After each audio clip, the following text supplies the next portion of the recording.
She was found lying perfectly still, head tilted, eyes closed, newspapers draped over her body like a thin, fragile shroud. To the casual passerby, she looked like just another person sleeping rough in the park. But beneath that silence was horror. Sophie Collombet had been missing for less than 24 hours, and when police finally discovered where she'd been all along, it was already far too late. The bench she lay on sat just yards away from a public path, one that hundreds of people use daily. And yet, no one stopped, no one asked, no one looked closely enough to notice the truth. Sophie had come to Australia chasing her dream.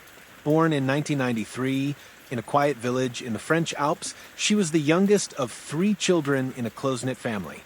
Everyone knew her for her warmth, her ambition, and her unwavering drive to see the world. She loved music, played in her village's brass band, and had a smile that, by all accounts, could light up a room. But more than anything, Sophie wanted something bigger. After school, she moved first to Denmark, then to Germany, each time chasing better education, more independence, and new adventures. And by 2013, she'd secured a coveted spot in the International Business Masters program at Griffith University in Brisbane, Australia. It was a massive step, half a world away from home, away from safety, away from familiarity. But Sophie was ready. She moved with her boyfriend, settled into student life, and worked tirelessly, juggling multiple part-time jobs while staying top of her class. Waitressing, cleaning, teaching French on the side. She never complained. Even after her boyfriend's visa expired and he returned to France, Sophie pressed on. She had just 1 year left, and she was determined to finish it. But she didn't know that she was walking straight into the most dangerous year of her life. March 27th, 2014, Brisbane, Australia. The morning began like any other. Sophie left her shared apartment for class, caught the bus, and messaged her boyfriend throughout the day. Nothing unusual. But that night, something changed. It was raining. Hard. Her classes had run late into the evening, and a classmate offered her a ride home. But Sophie politely declined. "I'll just take the bus," she said. She caught her usual route, got off at her usual stop. From there, all she had to do was cut through Kurilpa Park, a small, quiet stretch by the Brisbane River, cross the bridge, and head home. But she never made it. Her boyfriend noticed the silence first. Her messages suddenly stopped. Then her phone went dark. At first, he told himself it was probably nothing, maybe she fell asleep early. But when morning came and there was still no word, panic set in. He began calling, texting, refreshing social media, desperate for sign. That's when he opened the Brisbane Police Department's Facebook page and saw the images. Photos of several pieces of women's jewelry, rings, bracelets, earrings, laid out on a dark surface. The caption asked if anyone could identify them. His heart dropped. He knew them instantly. They were Sophie's. He called the police immediately, and what they told him shattered everything. Just a few hours earlier, a homeless man had contacted the police after making a grim discovery in Kurilpa Park. He'd been walking past a bench tucked under a cluster of trees, not far from where Sophie would have walked, when he noticed someone lying there covered in old, wet newspapers. He assumed, at first, it was another rough sleeper. But something didn't sit right. He stepped closer, spoke out. No response. Then he noticed the blood, matted in her hair, streaking down the side of her head. He reached out and touched her shoulder. Cold. Still. No pulse. He ran straight to the police. They arrived quickly and confirmed the worst. The young woman was dead. No ID. No wallet. No clothing except for the jewelry. She had been assaulted, beaten, and left to die, right there in plain sight. The medical examiner determined she'd suffered a massive head injury from a blunt object. She'd also been sexually assaulted. But the most haunting detail? She didn't die immediately. She had lain there, alive, for hours, dying slowly, bleeding silently, in the cold, in the rain, surrounded by people who didn't even realize she needed help. It was a death, not just violent, but invisible. Now the case had a face, a name, and a growing urgency. Police began their investigation with a frantic search for her missing belongings, her clothes, phone, bag, umbrella, tablet, but they found nothing. Not even in the trash bins near the park. Divers were sent into the river. They eventually pulled up an umbrella, but no one could confirm if it was Sophie's. Meanwhile, detectives reviewed hours of CCTV. They followed her journey from that morning, getting on the bus, arriving at university, leaving late, in the rain. They found footage of her boarding her return bus, then footage of her stepping off at her stop. After that, nothing. It was like she had vanished between the bus stop and her doorstep, just a 10-minute walk. But that 10 minutes took her straight through Kurilpa Park. And someone had been waiting. If you've made it this far, you already feel it, the injustice, the fear, the senselessness.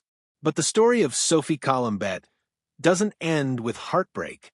It leads somewhere darker, more shocking, and ultimately to a face caught on camera.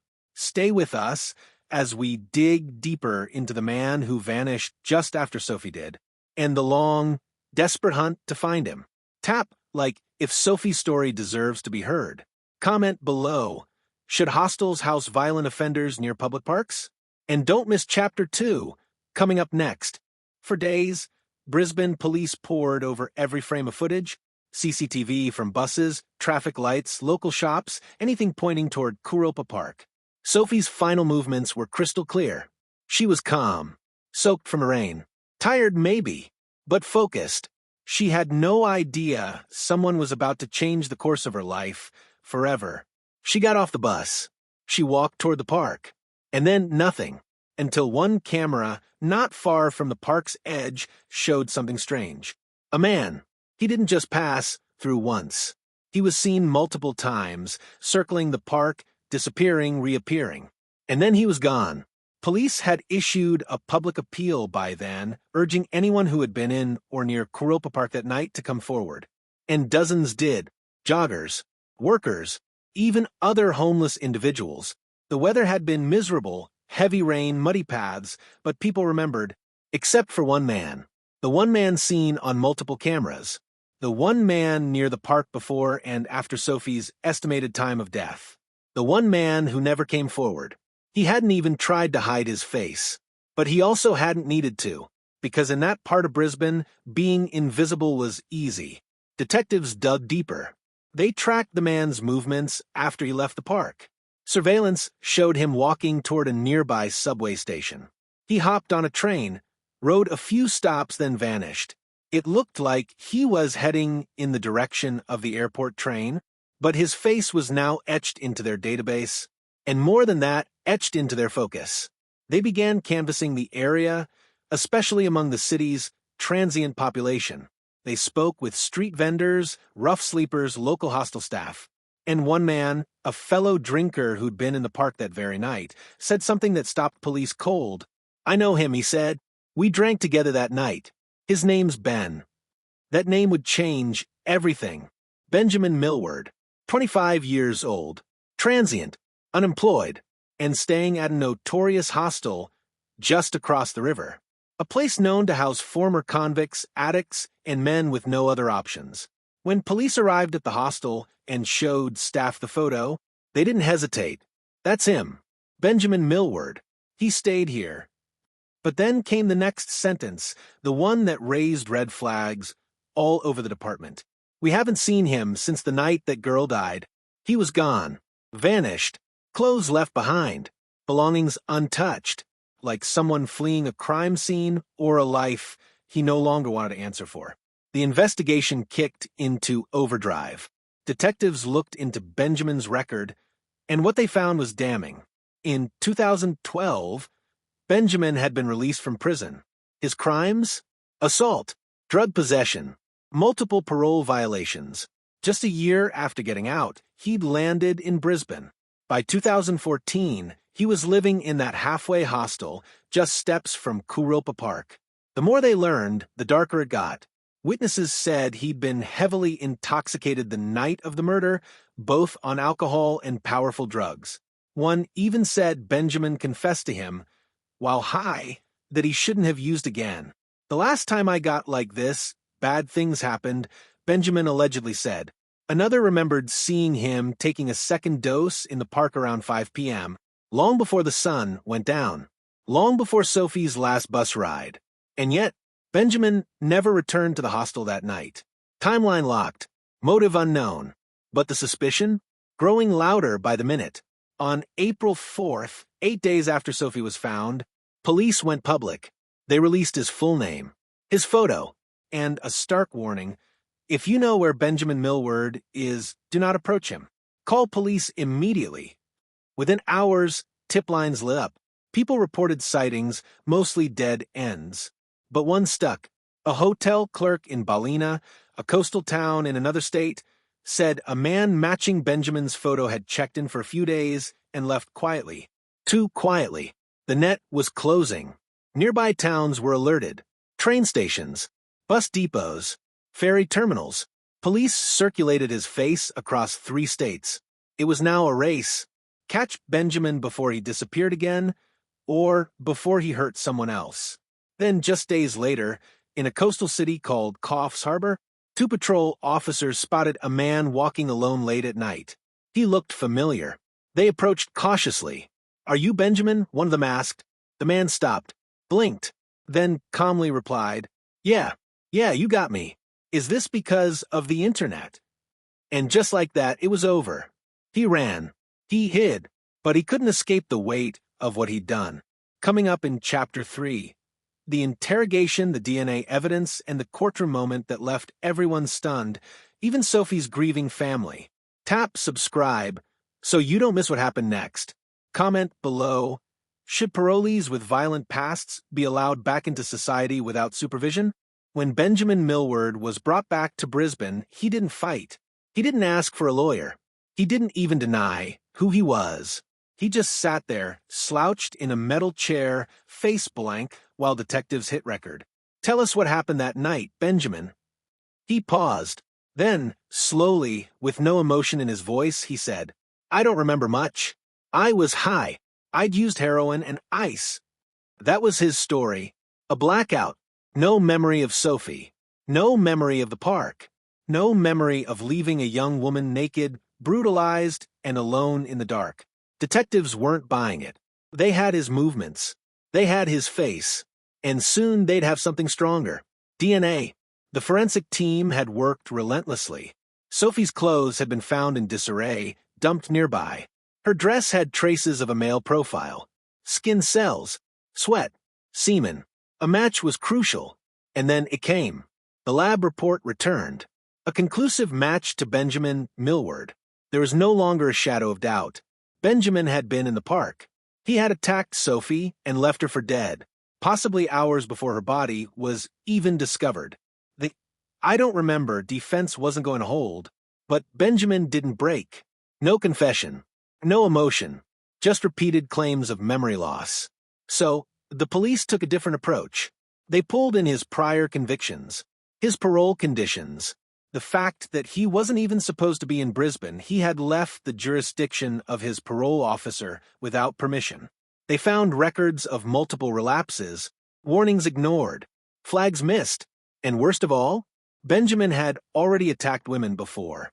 In 2012, while out on parole in a different city, Benjamin had been arrested for assaulting a young woman during a drug-fueled bender. She survived, but barely. At the time, he pleaded guilty and served time. But now, a woman was dead, and this time, the system couldn't look away. The murder charge was filed: rape, sexual assault, manslaughter.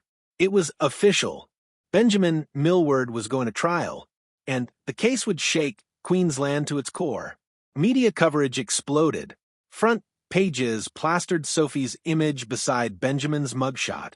The city was outraged, not just by the violence, but by the fact that it was allowed to happen. How was a convicted felon living across from a public park? Why was he unsupervised? Why was Sophie, a visitor from another country, not protected in our streets? Protests followed. Vigils were held. Sophie's friends at Griffith University lit candles in her memory. Dozens of them, forming a circle where her body had once been found. It wasn't just about justice anymore. It was about accountability. Meanwhile, Benjamin's defense team began building a strategy. It was thin, but it was all they had. Our client was under the influence. He wasn't in control. He didn't intend to kill. It wasn't murder, they argued. It was manslaughter, caused by impaired judgment, not malicious intent. But prosecutors weren't having it. This wasn't a drug accident. This was a targeted, violent sexual attack on a woman who was vulnerable, alone, and did nothing wrong. The jury would have to decide. Do you think being high is ever an excuse for murder? Tell us in the comments. In Chapter 4, The Courtroom Showdown, Sophie's family flies across the world to face the man who stole their daughter's life. What happens inside that courtroom will leave you speechless. Don't forget to like, subscribe, and hit the bell. The next chapter is one you won't miss. The courthouse was silent. Not outside. There, reporters were shouting, cameras flashing, microphones swarming. But inside the courtroom, time felt like it froze.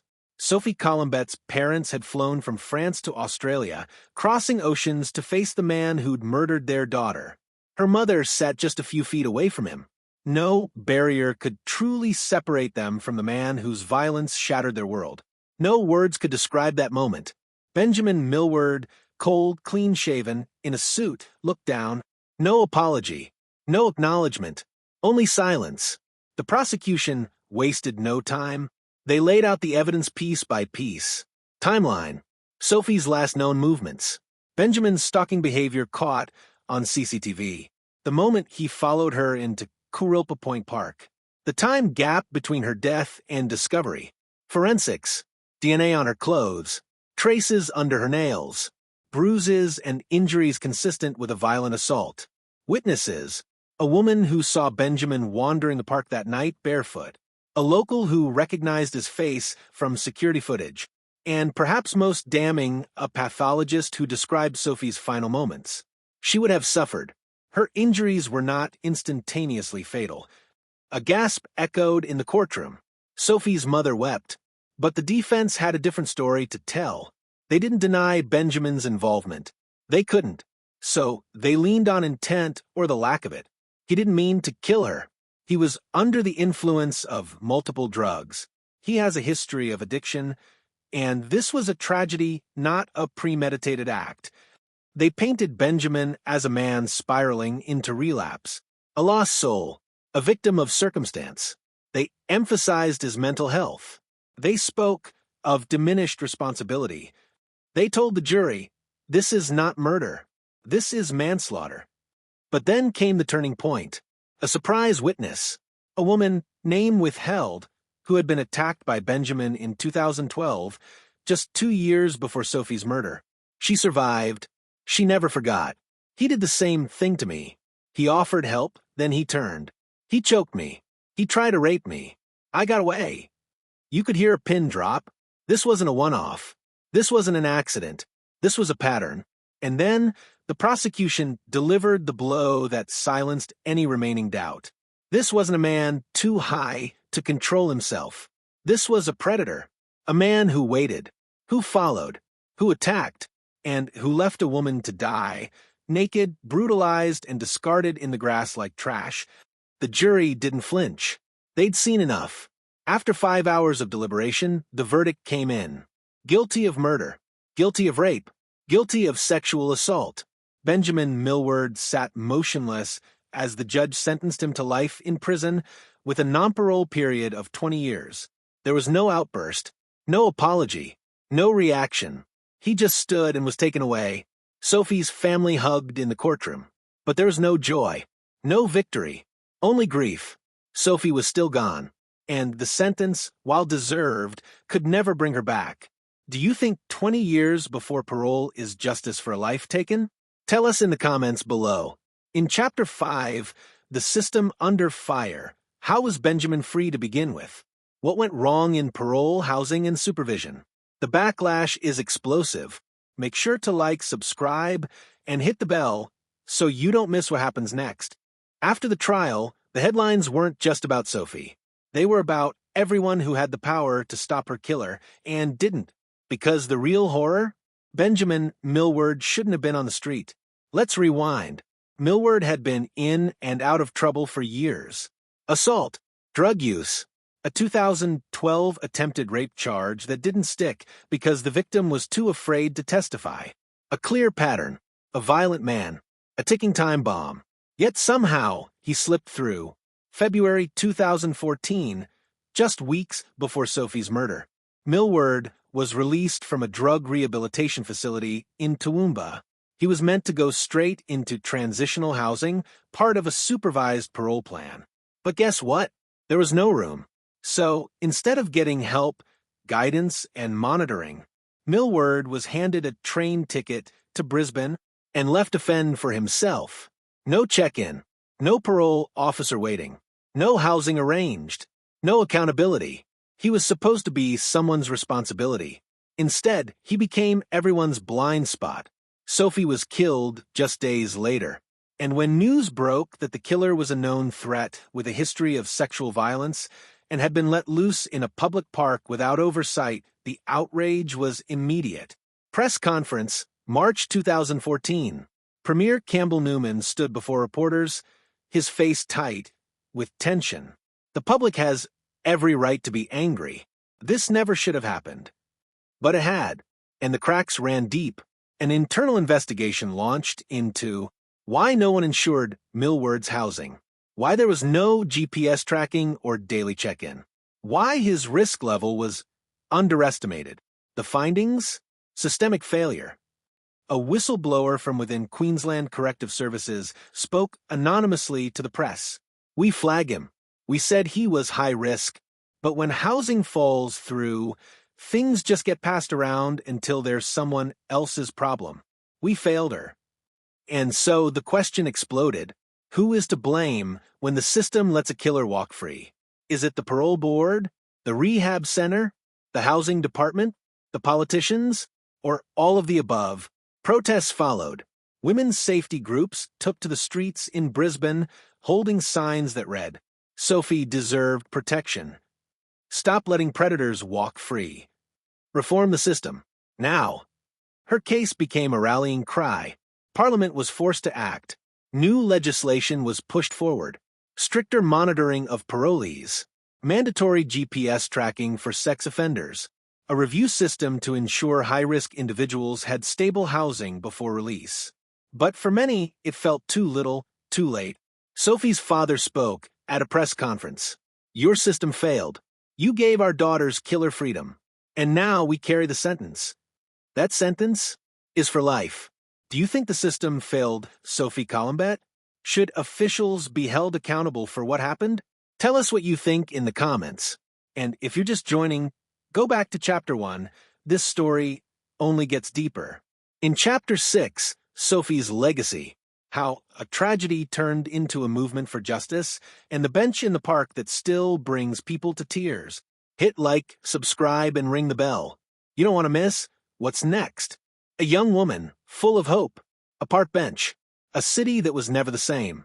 When Sophie Collombet was murdered in Kurilpa Park, something changed in Brisbane. Not just fear, not just outrage, but an awakening. The kind that doesn't fade quietly. In the days after her death, the city centre felt haunted. The spot where she was found, near the rotunda by the Brisbane River, became more than just a crime scene. It became a shrine. Flowers, letters, candles, portraits, and tears from people who never even knew her. One note, left in French, read, "Tu n'étais pas seul. Main tenant, tu ne le seras jamais. You were not alone. Now, you never will be." April 2014, just 2 weeks later. More than 2,000 people gathered for a candlelight vigil in Kurilpa Park. No protests, no shouting, just light, silence, and solidarity. Among them were Sophie's classmates, local French nationals, women's rights advocates, politicians, and everyday citizens stunned, grieving, and united. A speaker from the French-Australian community said, "She came here to learn. She never expected to die. But today we promise we will carry her name forward." And Brisbane kept that promise. Because the city didn't just mourn. It remembered. Months later, a motion was passed by Brisbane City Council. Kurilpa Park would receive a permanent memorial. Not a statue, not a plaque lost in a wall, but a bench, facing the river, underneath a tree, just meters from where Sophie died.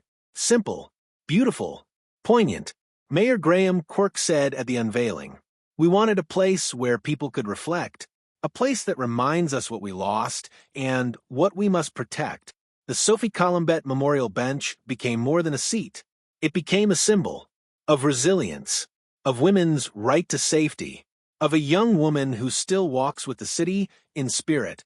Today, visitors stop by the bench with flowers on her birthday, notes on the anniversary of her death, messages scribbled in French and English alike.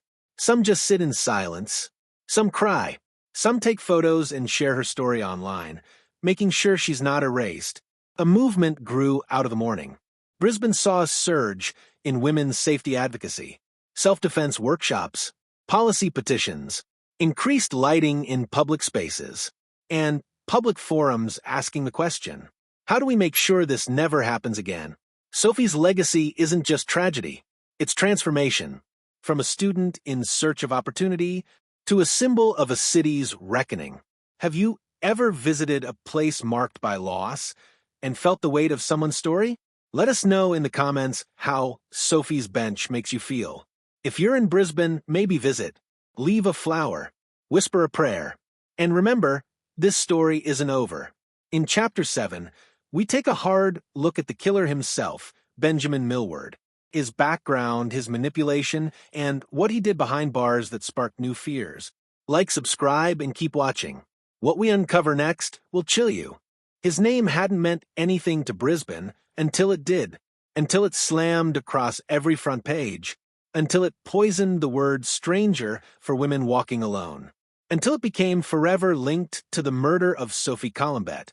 Benjamin James Milward, 28 years old, addict, drifter, predator. But before that, he was something else. He was invisible. Queensland, 1985 to 2000s. Milward's early life was a tragic cocktail of instability and neglect. Abuse, drug exposure, and mental health issues plagued his teenage years. By 15, he was injecting meth. By 17, stealing cars. By 20, he had more than a dozen criminal charges to his name, everything from assault to breaking and entering, to drug trafficking, to armed robbery. Yet, somehow, he kept slipping through cracks. Jail time here, rehab there, released, relapsed, reoffended. He was always just outside the system's grip. One parole officer later remarked, "He was one of those guys who didn't care if he lived or died. That makes him dangerous because he doesn't care if you live or die either." March 2014, just days before Sophie's murder, Milward was on parole. He had just fled a rehab facility in Ipswich that made him a wanted fugitive, but no alerts had gone out to the public. He was homeless, he was high, and he was hunting. He wandered Brisbane's city centre by night, sleeping in parks. Kurilpa Park became his territory. He blended in with other rough sleepers, unnoticed, unchallenged, until the night of March 27th, when Sophie crossed his path. What happened next, we may never fully know, but forensic evidence, witness statements, and CCTV footage built a horrifying picture. Sophie had just left class. She walked through the park, texting a friend, not knowing she was being watched. Milward attacked, quickly, violently, mercilessly. He dragged her under the rotunda, raped her, beat her, and left her to die, naked, broken, and alone. Then he walked away, lit a cigarette, melted into the night. Here's what haunts investigators most. He showed no signs of panic, no guilt, no fear. He didn't run. He lingered. April 4th, 2014, 1 week later. Milward was caught in Coffs Harbour, New South Wales, over 500 kilometers away. He'd been living in abandoned homes, stealing clothes and food, evading police checkpoints. But when officers finally found him, he didn't resist. He just smirked. That smirk would vanish soon enough. 2017 trial begins. Milward pleaded not guilty. Despite overwhelming forensic evidence, he denied it all. Claimed amnesia, claimed he was framed, even claimed he was mentally unfit to stand trial. But the jury saw through the lies. Prosecutor Todd Fuller, SC, told the court, the brutality of the crime, the callousness of the aftermath, and the deliberate evasion of capture show this was not a man in crisis. This was a predator. Verdict, guilty. Sentence, life in prison. But even behind bars, Milward couldn't stop leaving wreckage. 2019, inside the Woolston Correctional Center, reports emerged that Milward had been assaulted multiple times by fellow inmates. One source claimed he had to be placed in protective custody, isolated to prevent retaliation. And there's more. Milward allegedly attempted self-harm multiple times, sent bizarre letters claiming government conspiracies, made threats against female staff. He wasn't sorry. He wasn't reformed. He was still twisting in the darkness of his own violence. One corrections officer confided anonymously, he still thinks he's the smartest guy in a room, still looks at women like prey. So, why is this important? Because the story doesn't stop at arrest, or even at sentencing. It keeps going with the people he hurt, the safety he stole, and the system that let him slip through again and again. In Chapter 8, we shift focus to the missed warnings, the red flags the system ignored, the parole loopholes, the policy failures, and how Sophie's murder sparked outrage, not just toward Milward, but toward the institutions meant to protect us. Make sure you subscribe and stay locked in. The truth we reveal next might make your blood boil. The man who murdered Sophie Collombet was behind bars, but justice didn't feel like victory. It felt too late, because this wasn't just about a killer. This was about the flashing red lights that were ignored, the warnings, the missed chances, the systemic collapse that allowed a known predator to walk Brisbane streets, free to strike. Let's unpack the shocking truths the trial exposed. Fact number 1, Benjamin Milward was on parole. When Milward murdered Sophie in March 2014, he was a convicted violent offender, a parolee, legally required to stay in supervised drug rehab, reported missing after fleeing rehab in Ipswich. That's right, he had already vanished. He was already violating parole, and no public alert was issued. No warning, no wanted poster, no manhunt. He was gone and no one knew it. If there was ever someone who needed watching, it was him. But our hands were tied. Fact number 2, his rehab facility was voluntary exit. Despite being a violent, addicted, high-risk offender, Milward was placed in a rehab center with zero security. He could simply walk out. And he did. Not once, multiple times. Court documents reveal Milward left Logan House on at least 2 occasions prior to the week of the murder. Staff were not authorized to restrain or detain him.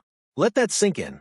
A man deemed dangerous, unstable, and known to relapse was placed in a facility that couldn't stop him from leaving. Fact number 3, bureaucratic breakdown. After Milward fled rehab, he was officially reported absent without leave. But here's the disturbing part. No police bulletin went out. No alert was issued to Brisbane law enforcement. No public safety warning reached the media. Days passed. He wandered. He hunted. And no one was looking. One parole board insider told reporters, "There's a backlog of cases. Communication between agencies is inconsistent. Honestly, it's a miracle we don't lose more people." That's not a defense. That's an admission of failure. Fact number 4, Sophie was walking through a known high-risk zone. Kurilpa Park, where Sophie was attacked, had been flagged numerous times for drug activity, homeless encampments, reported assaults, lack of lighting and CCTV. Residents had complained. Students had expressed fear. City officials had promised upgrades, but never delivered. So, when Sophie walked through that park, she wasn't just walking through darkness. She was walking through a known hazard zone, one that should have been fixed long ago. Public outcry erupts. After Milward's arrest, the revelations triggered a wave of national outrage. How could this happen? Why weren't we warned? Who failed Sophie Collombet? Queensland Premier Campbell Newman issued a public statement. We will urgently review parole procedures, offender tracking, and the safety of public spaces. What happened to Sophie cannot be allowed to happen again. But many weren't convinced. In fact, protesters gathered outside Parliament House with signs reading, "Not enough. The system killed her too. Who's next?" A flawed parole system. Milward's case exposed just how underfunded and understaffed the parole system had become. Parole officers handling dozens of cases each. Limited communication between state and federal departments. No centralized real-time offender tracking. No alert system for missing parolees. A former corrections officer told ABC News, "If a parolee disappears, it can take days for the right people to even notice. By then, it's too late." Urban safety failures. Kurilpa Park, once advertised as an arts and culture hub, had become poorly lit, poorly patrolled, poorly maintained. Requests for upgraded surveillance were ignored. Plans for more lighting were delayed for budget reasons. And the rotunda, where Sophie's body was found, had long been described as a hotspot for vagrancy and drugs. The cost of apathy. What Sophie's case revealed was chilling. It's not just criminals we have to fear. It's the bureaucratic silence that lets them roam. In Sophie's native France, her case became a national talking point. The French embassy called for answers from Australia. Her friends, family, and fellow students demanded accountability. Her father, Jean-Paul Collombet, said during a press conference, "Sophie came to Australia to learn, to grow. You were supposed to keep her safe. Instead, you let a monster walk free." Legacy of anger and action. Following public pressure, Queensland launched an independent parole review. Reforms were proposed to install better offender alert systems. Brisbane committed to lighting upgrades and more police patrols in key areas. And a new initiative was rolled out in universities to provide safe walk programs for female students. But is that enough? Because it came after Sophie died, after a predator slipped the leash, after a system turned its back. In Chapter 9, we'll dive into the memorial movement that rose in Sophie's name. We'll meet the students and activists who refused to let her memory fade, and how one woman's death sparked a movement of safety, solidarity, and change across Brisbane and beyond. Stay with us.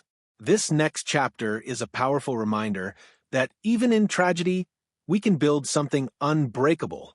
On the morning after Sophie Collombet's body was found, Brisbane woke up to shock. But within days, that shock turned to grief, and then to rage. And from that rage emerged something powerful. A movement. Because Sophie wasn't just another name in the headlines. She was a daughter, a friend, a bright future stolen. And the people of Brisbane, especially young women, weren't going to let her death be buried under red tape and bureaucracy. April 10th, 2014, the silent vigil. 1 week after Sophie's body was found, thousands of people gathered in Kurilpa Park, the very place where she was murdered. But they didn't chant. They didn't yell. They stood in complete silence. Students from every major university, women's rights advocates, local politicians, members of the French community, even strangers who'd never met Sophie but felt a connection. People held candles.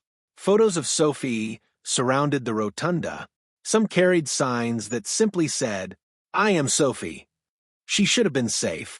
A moment of silence was held at 7 p.m., the same time she likely died. A woman at the vigil told ABC News, "I walk this route every night. That could have been me. It has been me, running scared in the dark. Sophie's death was the last straw." Student-led activism ignites. At Griffith University, where Sophie was studying, her classmates launched a campaign called Walk with Sophie. What started as a safety initiative, pairing students together at night, quickly evolved into pushes for more campus lighting, installation of emergency call buttons, lobbying the city council for safer public spaces, petitions demanding parole reform, and real-time public alerts for escaped offenders. By mid-2014, the petition had over 100,000 signatures from students, parents, and citizens nationwide. One organizer, Mia Chun, recalled, We didn't want flowers and empty words. We wanted real change, laws, policies, and protections. That's how we honor Sophie. French embassy responds. The tragedy struck deeply in France. Sophie had been one of their own, a student sent abroad with dreams, trust, and promise. The French ambassador to Australia publicly called on the Australian government to reassure international students that they are safe. In response, both countries began discussions on safety briefings for incoming international students, cross-national support networks, bilateral reviews on how parole systems are shared between nations, art and memory. At Kurilpa Park, where Sophie was attacked, an art installation was later erected near the rotunda, a curved sculpture of steel and glass, with a light that shines every night from dusk till dawn. Etched on its base, for Sophie and every woman who walks through darkness. It was designed by local artists in partnership with women's groups and the Collombet family. Jean-Paul Collombet attended the unveiling. Through tears, he said, "This light, it is not just for Sophie. It is for every woman who walks home and wonders, will I make it?" Legislative ripples. The political fallout from Sophie's case was real. Queensland's parole system underwent multiple audits. A new electronic alert system was introduced to monitor missing parolees. Security in public parks across Brisbane saw a $2 million investment in 2015. Universities across Australia began offering night security escorts, free shuttle services, and training in bystander intervention. Ongoing impact. Even years later, the name Sophie Collombet still means something in Brisbane. Walk with Sophie became an annual march for women's safety and justice. Scholarships were set up in her name for international students pursuing business and law. Podcasts, documentaries, and lectures continue to revisit her case, not for the crime itself, but for the change it created. A Griffith University professor summed it up best. Sophie didn't get to finish her journey, but the road she was on, we now walk it together. Sophie's friends speak out. Back in France, Sophie's friends remember a woman who was exceptionally kind, fluent in multiple languages, passionate about international law, obsessed with learning and exploring. One of her best friends, Camille, said in an interview, she wanted to make the world safer. I wish the world had done that for her first. The bigger message, in every city, there's a Kurilpa Park. In every justice system, cracks wait to be exploited. In every community, there are women walking home alone, hoping they're not the next headline. Sophie Collombet's death became a wake-up call, but her legacy, it became a movement, not built on fear, but on courage, on collective anger, and on the belief that no woman should ever be forgotten or failed by the systems meant to protect her. In the final chapter, we'll reflect on the enduring questions. Could this happen again? What does true justice look like? And how do we keep Sophie's light burning, even in the darkest corners of our world? Stay with us for Chapter 10. Sophie Collombet's killer was caught. He confessed. He was sentenced. But in the hearts of many, especially those who knew Sophie or marched in her name, the story didn't feel over. Because justice in this case wasn't clear-cut, it left behind a long shadow. A brutal question that still echoes. Did we protect her? Or just punish the aftermath? The legal end, or just the beginning? In May 2016, Benjamin James Milward was sentenced to life in prison for the rape and murder of Sophie Collombet. The judge described it as one of the most senseless, cowardly attacks he had ever seen. Milward would be eligible for parole after 20 years. 20, not death, not never. Just maybe later. To the legal system, it was a victory. To Sophie's parents, a formality. To the public, a haunting compromise. Jean-Paul Collombet said outside the courtroom, "We are satisfied with the process, but our daughter is gone forever." 20 years in prison does not equal Sophie's life. The system that failed her. Throughout the trial, uncomfortable facts resurfaced. Milward had escaped rehab 5 days before Sophie's murder. He had a history of violent behavior and drug addiction. The police had received reports of him being on the streets, but never caught him. The center where he was supposed to be staying never reported his escape immediately. These were more than red flags. They were system-wide failures. The result? Sophie was walking home alone through a public park while a violent fugitive wandered free, unsupervised, unmonitored, and unhinged. A criminologist on Channel 9 said, "This wasn't a random tragedy. It was preventable." Sophie died not just because of one man, but because of an entire network of inaction. What does justice mean in a case like this?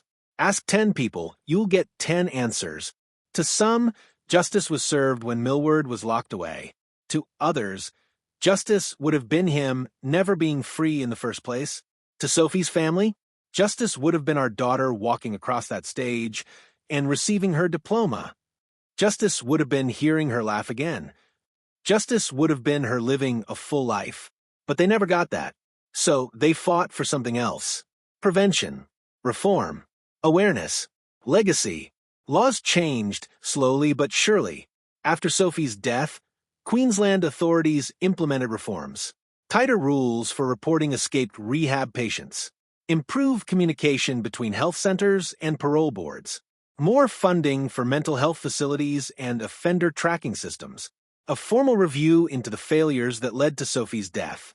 But for many critics, it wasn't enough.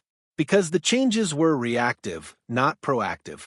One advocate said during a city forum, "We always wait for a woman to die before we act. What if we flipped the system?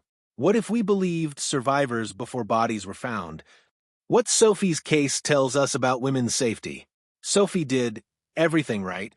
She studied hard. She kept to herself. She wasn't walking in a back alley at 2 a.m. She was heading home through a public park. And yet, she was still targeted. Why? Because we still live in a world where men like Milward can slip through the cracks, where women must memorize safe routes home, where the burden of survival is placed on the victim, not the system. The questions that remain: how many more women have to die before we stop calling it rare? Why was Milward, a known danger, left unsupervised in a major city? How many Sophie Collombets are out there, just one system failure away? These aren't rhetorical questions. They're demands. And every year, during Sophie's memorial walk, those questions are asked again, loudly. A candle in the darkness. One of the most haunting facts about Sophie's death? The rotunda where she was attacked was right next to a well-lit path. Hundreds of people walked by that night, unaware that a brutal crime was unfolding just steps away. That image of darkness hiding in plain sight has become a metaphor, a reminder that we are always closer to tragedy than we think, but also closer to preventing it. In a 2022 speech, a survivor of assault said, "Sophie didn't die because she wasn't careful. She died because someone was allowed to roam free. Let's stop blaming victims and start fixing what's broken. Her legacy, our responsibility." Today, Sophie's story is told not just in court records, but in classrooms, safety seminars, and social movements.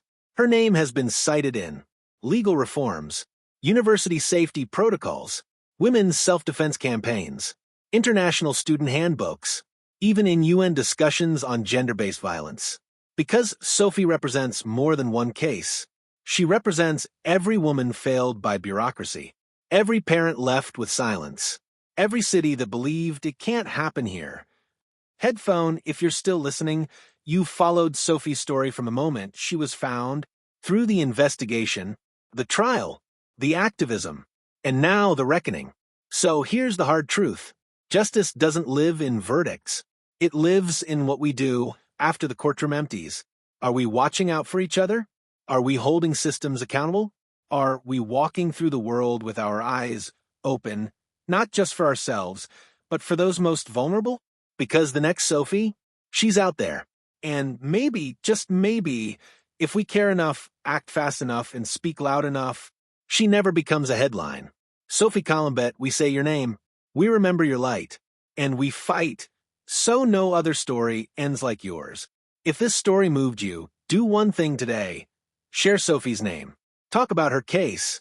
Support local safety initiatives, call out the cracks in the system, because we are the justice that lives on. Thank you for listening. This has been The Murder of Sophie Collombet, the system that failed her. Subscribe for more stories that demand to be heard.